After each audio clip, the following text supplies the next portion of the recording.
Ted Williams fue uno de los más grandes jugadores de béisbol en la historia de las grandes ligas. Nacido el 30 de agosto de 1918 en San Diego, California, Williams jugó como bateador zurdo y jardinero izquierdo de las ligas mayores de béisbol para las Medias Rojas de Boston durante toda su carrera, desde 1939 hasta 1960, con una interrupción debido a su servicio militar durante la Segunda Guerra Mundial y la Guerra de Corea. Williams es considerado uno de los mejores bateadores de todos los tiempos. Terminó su carrera con un promedio de bateo de 344 y fue el último jugador de las Grandes Ligas en terminar una temporada con un promedio de bateo de más de 400 en 1941. También lideró la liga de promedio de bateo 6 veces y en jonrones 4 veces.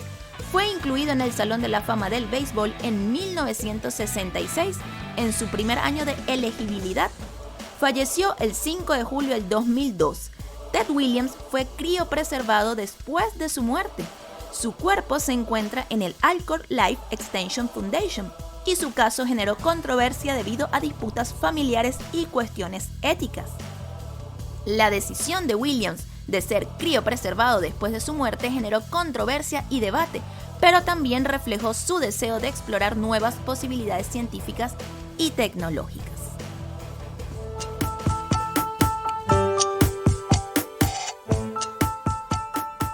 Citología, Ciencia y Arte Podcast, espacio donde abordamos temas de salud de manera amena y entretenida, haciéndote ver la ciencia médica de forma amigable. Soy Elizabeth García, citotecnóloga y bioanalista de profesión, divulgadora científica y apasionada de la vida que existe bajo la lupa del microscopio. Este espacio llega a ustedes gracias a la Academia Citología, Ciencia y Arte, lugar donde encontrarás cursos y diplomados online en citología. Visita su web www.citologiacienciaarte.com y conoce más del fantástico mundo de la citología.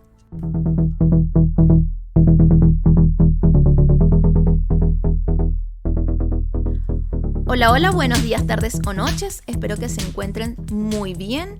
Bienvenidos a un nuevo episodio. Y en esta oportunidad les quiero hablar de criogenización. ¿Qué tan cierto es que esto sea un procedimiento que realmente nos permita a aquellas personas que están criogenizadas de revivirlas en un futuro? Y para hablar de esto, pues tenemos que definir o conocer qué es lo que se conoce como criogenización, pero también hay otro concepto que es la criopreservación.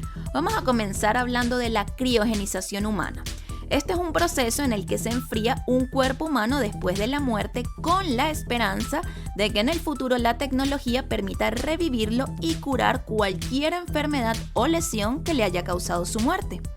El concepto de criogenización no es algo que sea novedoso y ha sido mencionado en la literatura desde hace siglos. Sin embargo, la criogenización moderna como técnica médica comenzó a desarrollarse en 1960. Actualmente no existe evidencia científica sólida que respalde la viabilidad de este procedimiento en los seres humanos, con el objetivo de poderlos revivir en un futuro. Porque cuando se criogeniza un cuerpo, como el cuerpo humano, que es un organismo bastante complejo, hay que tomar en cuenta muchos factores como el metabolismo. En relación al metabolismo celular, la criogenización puede afectarlo de muchas maneras. Durante el proceso de criogenización, las células se enfrían a temperaturas extremadamente bajas, lo que puede causar daño a nivel celular debido a la formación de cristales de hielo que pueden dañar las membranas celulares y las estructuras internas de la célula, es decir, sus organelas. Además, el proceso de descongelación, que sería lo que se haría en el futuro con estos cuerpos, también puede ser perjudicial para las células, ya que puede provocar cambios en la estructura celular y en el metabolismo debido al estrés térmico y a la formación de radicales libres.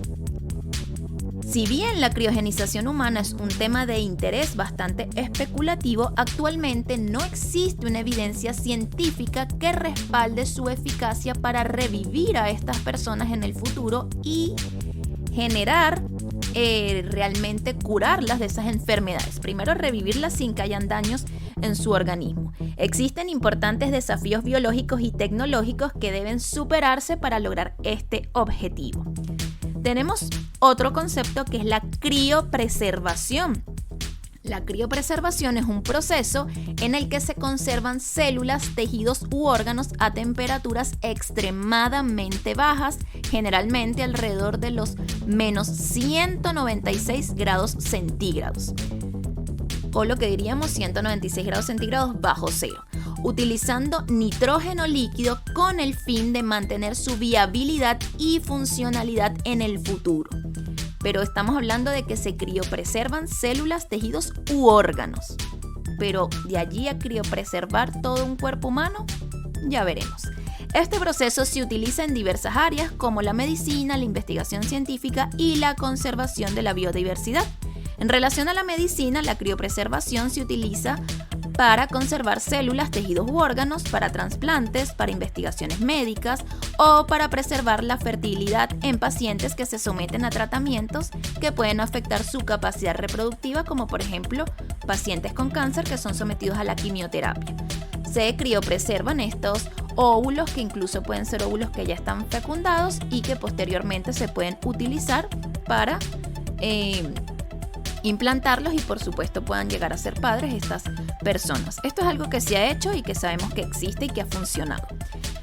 En la investigación científica, la criopreservación se utiliza para conservar muestras biológicas como células madres, líneas celulares y muestras de tejido, pues para estudios futuros, para analizar la acción de ciertos fármacos o para estudios científicos en general para ver cómo funcionan ciertas moléculas o incluso funciones celulares.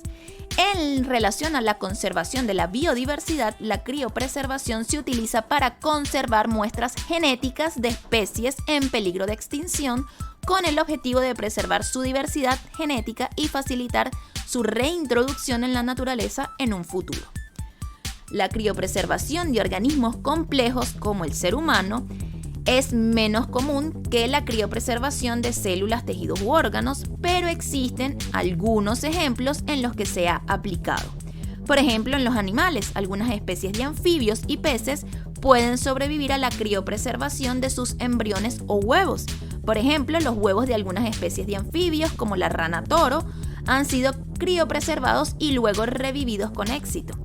En relación a insectos, algunas especies, como ciertos tipos de gorgojos y mosquitos, han sido criopreservados con bastante éxito. En algunos casos, los insectos se han mantenido congelados durante periodos prolongados y luego se han descongelado y han revivido. En relación a microorganismos, que son, si bien son estructuras complejas, son menos complejas que los animales y que los insectos. Algunos microorganismos como bacterias y levaduras pueden ser criopreservados para su conservación a largo plazo. Estos organismos microscópicos se conservan en condiciones de ultrafrío para mantener su viabilidad y funcionalidad. En general, la criopreservación de organismos complejos es más desafiante que la criopreservación de células, tejidos u órganos, debido a la complejidad de los sistemas biológicos involucrados. Es mucho más sencillo, aunque igual es complejo, pues preservar o criopreservar células, tejidos u órganos que criopreservar a todo un organismo complejo como el cuerpo humano, que involucra una gran cantidad de células y una gran cantidad de tejidos muy diferentes y órganos. Sin embargo, los avances en la tecnología de la criopreservación y en nuestra comprensión de la biología de esa criopreservación han hecho posible la conservación de organismos completos en ciertos casos. La criopreservación de un ser humano completo con la esperanza de revivirlo en el futuro es una idea que ha sido explorada en la ciencia ficción y en algunos círculos de investigación y práctica médica. Sin embargo, hasta la fecha no existe evidencia científica que respalde la criopreservación de seres humanos completos con el objetivo de revivirlos en el futuro. Lo que sí se sabe es que se pueden criopreservar. Lo que no sabemos es si los vamos a poder revivir en un futuro. Actualmente, la criopreservación se utiliza principalmente en la conservación de células, tejidos u órganos para uso médico y científico. Pero el proceso de criopreservación de un organismo completo plantea desafíos biológicos y éticos muy significativos.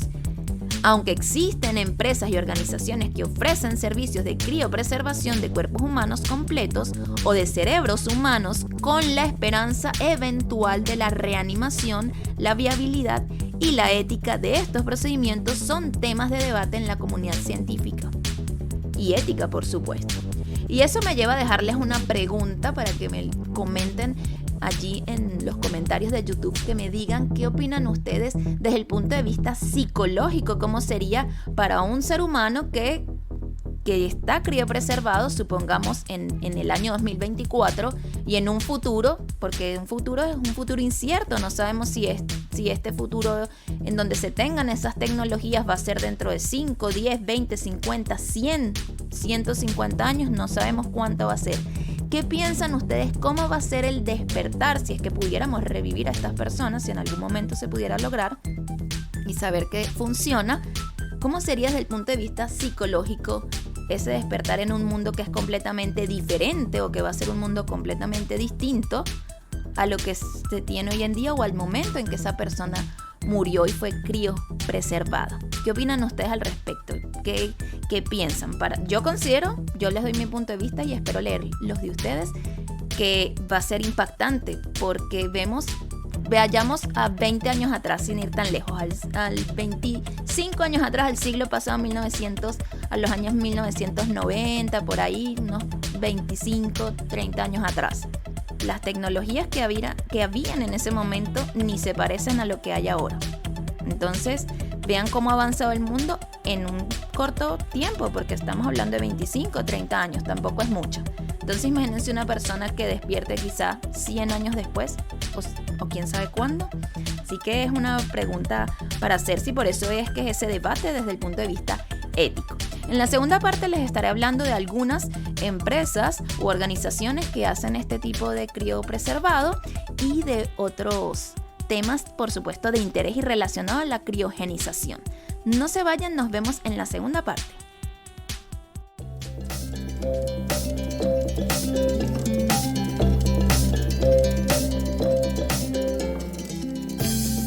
Cito curiosidades. ¿Sabías que Walt Disney no fue criopreservado? El mito de que Walt Disney fue criopreservado o criogenizado probablemente surgió de una combinación de factores, incluyendo la fascinación pública con la criogenización y la falta de información precisa sobre la muerte de Walt Disney. Aquí hay algunas razones de por qué surge este mito.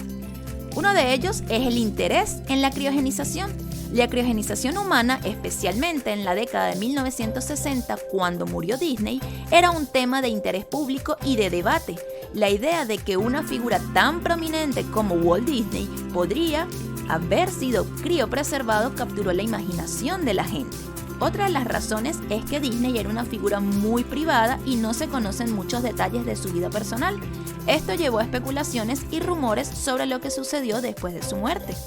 Por otro lado, tenemos las historias sensacionalistas. Los medios de comunicación a menudo recogen historias sensacionalistas o mitos urbanos, y el mito de que Disney fuera criopreservado se pudo haber amplificado y difundido de esta manera. Es posible que la confusión con otras personas que sí fueron criopreservadas haya generado este mito, como por ejemplo James Bedford.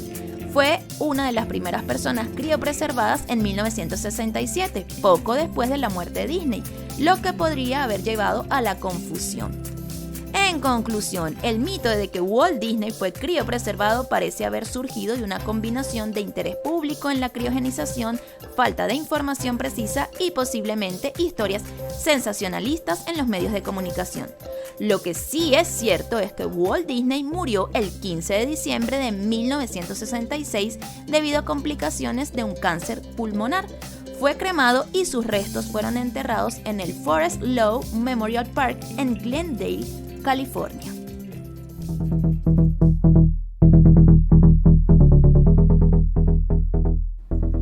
Volvemos en esta segunda parte, en donde seguiremos hablando de criopreservación, de criogenización, pero vamos a enfocarnos ahora en la criopreservación de órganos. La criopreservación de órganos es un área de investigación activa que busca encontrar formas de conservar estos órganos humanos a temperaturas muy bajas para prolongar su vida útil fuera del cuerpo humano. Esto es especialmente importante para el trasplante de órganos, ya que la criopreservación podría permitir el almacenamiento a largo plazo de órganos donados y facilitar su transporte a través de largas distancias.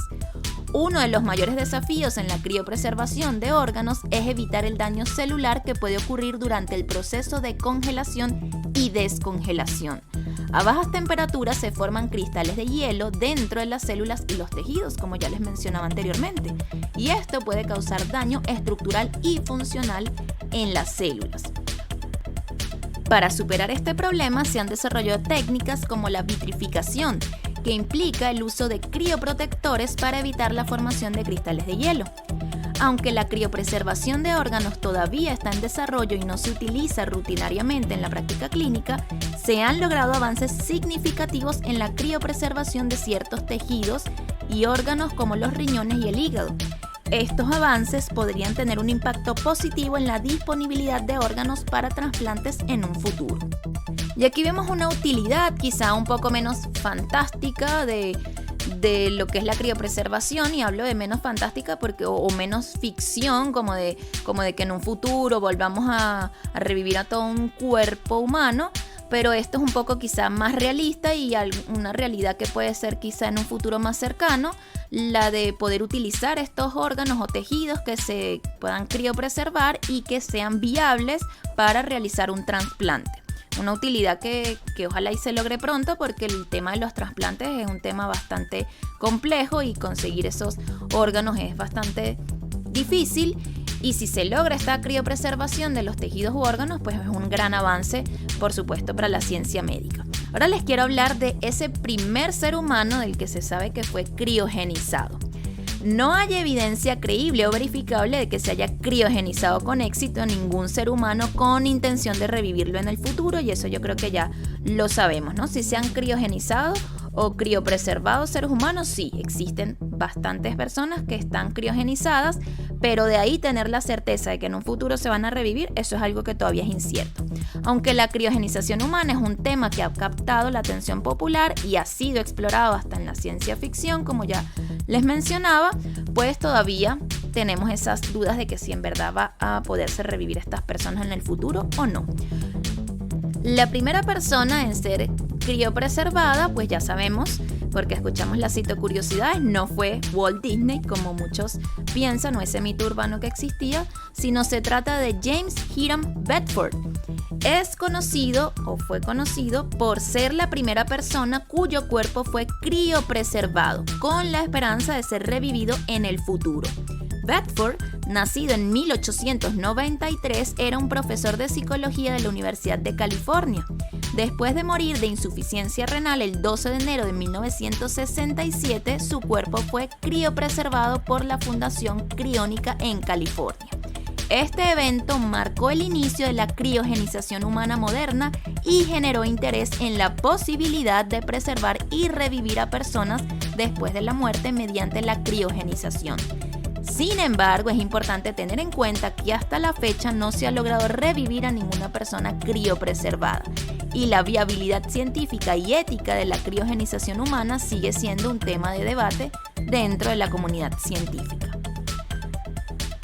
Ahora les quiero hablar de algunas empresas que existen hoy día para esta criogenización. Existen varias empresas y organizaciones que ofrecen el servicio de criogenización o criopreservación de cuerpos humanos o tejidos con la esperanza de una eventual reanimación en el futuro. Algunas de estas empresas, o algunas de las más conocidas, les voy a nombrar únicamente 4.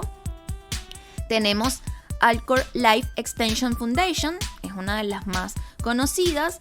La Alcor Life Extension Foundation es una organización sin fines de lucro ubicada en Arizona, Estados Unidos, y fue fundada en 1972. Esta organización se dedica a servicios de criopreservación tanto de cuerpos completos como de cerebros humanos, con la esperanza de que en el futuro la tecnología permita revivir a las personas y curar las enfermedades que les causaron su muerte. Alcor también lleva a cabo investigaciones en el campo de criogenización y la nanotecnología con el objetivo de mejorar sus métodos y aumentar la posibilidad de éxito en el futuro. Esta ha sido una de las organizaciones más activas en el campo de la criogenización humana y ha generado interés y debate en la comunidad científica y ética. Luego tenemos a Cryonics Institute. Esta organización sin fines de lucro, fundada en 1976, se dedica a la criopreservación de cuerpos completos y cerebros con la esperanza de una eventual reanimación en el futuro, y la organización está ubicada en Clinton Township, Michigan, Estados Unidos. Cryonics Institute ofrece servicios de criopreservación a sus miembros y lleva a cabo investigaciones en el campo de la criogenización con el objetivo de mejorar sus técnicas y aumentar la posibilidad de éxito en el futuro. Luego tenemos otra organización, en este caso está ubicada en Rusia, CryoRos. CryoRos es una empresa rusa dedicada a la criopreservación de cuerpos completos y tejidos, con la esperanza, por supuesto, de una eventual reanimación en el futuro. Fue fundada en 2005 y es una de las pocas empresas de criopreservación fuera de los Estados Unidos. Esta empresa ofrece servicios de criopreservación a nivel internacional y ha criopreservado a varias personas y mascotas.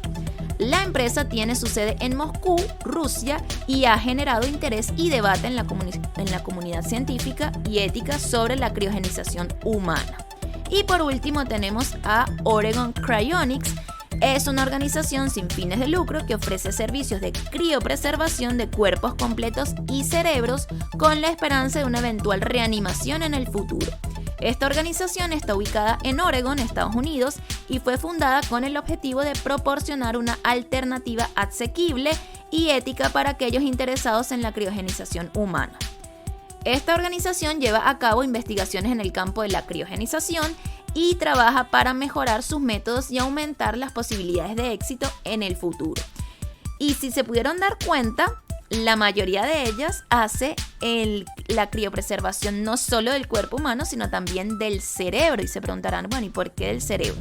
Bueno, porque también se piensa de que, bueno, si en el futuro todo esto funciona y realmente se pueden revivir los tejidos y estos cuerpos, pues vamos a tener tecnologías tales como que podamos hacer un trasplante o colocar este cerebro en un cuerpo y revivir de cierta manera a esa persona. Esas es como las teorías que se tienen o las creencias que se tienen, y por eso se preserva el tejido o el cerebro, todo lo que es el tejido cerebral. Es importante, por supuesto, tener en cuenta que la criogenización humana sigue siendo un campo realmente especulativo y experimental. Realmente no hay garantía de que estas personas criopreservadas puedan ser revividas en el futuro. Estos cuerpos que están criopreservadas, cuesta mantener ese cuerpo en criopreservación, cuesta miles de dólares. No es algo económico porque están vamos a decir, en tanques, en espacios de nitrógeno para mantener estos cuerpos o estos tejidos, así que es algo que es bastante costoso. Y otra de las razones por las que se preserva el cerebro es porque es mucho más fácil tener un recipiente, es más pequeño que tener solo el cerebro que tener todo el cuerpo humano completo. Entonces esa también otra de las razones, un poco más económico, menos gastos, igual siguen siendo miles de dólares. Los servicios de criogenización también, como les digo, son muy costosos y uno también se plantea preguntas éticas y legales significativas. O sea, estas personas que pagan estos miles de dólares por mantener allí sus cuerpos, o los cuerpos de sus familiares allí, realmente sin tener una certeza de que va a tener una utilidad esto en el futuro. ¿Qué va a pasar a lo mejor en el futuro con estas empresas? Y a lo mejor no sabemos lo que vaya a pasar, nadie lo sabe. Y si en algún momento estas empresas dejan de existir y todos esos miles de dólares a donde fueron, entonces obviamente están siendo involucrados en la investigación de la criogenización y todo este tema, pero también lleva a muchas preguntas, ¿no? Por supuesto, legales, desde el punto de vista del derecho y desde el punto de vista ético. Tener estos cuerpos allí, ¿con qué propósito realmente va a ser útil o no? Pues no lo sabemos. Lo cierto es que hasta el momento no sabemos si esto va a funcionar, y hasta el día de hoy, año 2024, febrero 2024, pues no tenemos certeza de que estos cuerpos criopreservados puedan ser revividos en un futuro. Hasta el día de hoy, pues es algo imposible de hacer, de revivir estos cuerpos con éxito, pero pues no lo sabemos en un futuro quizá bastante lejano porque no es algo que sea sencillo. Si vean que es complejo, la criopreservación de tejidos y órganos que son mucho menos células, y vamos a decir que un órgano es menos complejo que un conjunto de órganos y sistemas, imagínense cuánto va a tomar poder lograr que se reviva un cuerpo humano con todo su sistema funcional. Les traía este episodio que me pareció bastante interesante también para acabar con ese mito de que Walt Disney está criopreservado, y realmente este es un tema que también es un poco como de ciencia ficción, pero me parece que es interesante y espero que por supuesto haya sido de interés para ustedes. No olviden dejarme en los comentarios qué piensan desde el punto de vista ético sobre este tema y desde el punto de vista psicológico, cómo sería despertar. Imagínense que ustedes sean criogenizados y en un futuro, no sabemos en cuánto tiempo, despierten en un mundo completamente distinto. ¿Cómo sería ese impacto psicológico? ¿Qué piensan ustedes? Los leo en los comentarios. Nos vemos en un próximo video y por supuesto no olviden darle like, comentar y compartir. ¡Chao, chao! La evolución continúa y la ciencia avanza. Citología, Ciencia y Arte Podcast, un espacio de divulgación científica. Síguenos en Instagram, @Citología, Ciencia y Arte Podcast.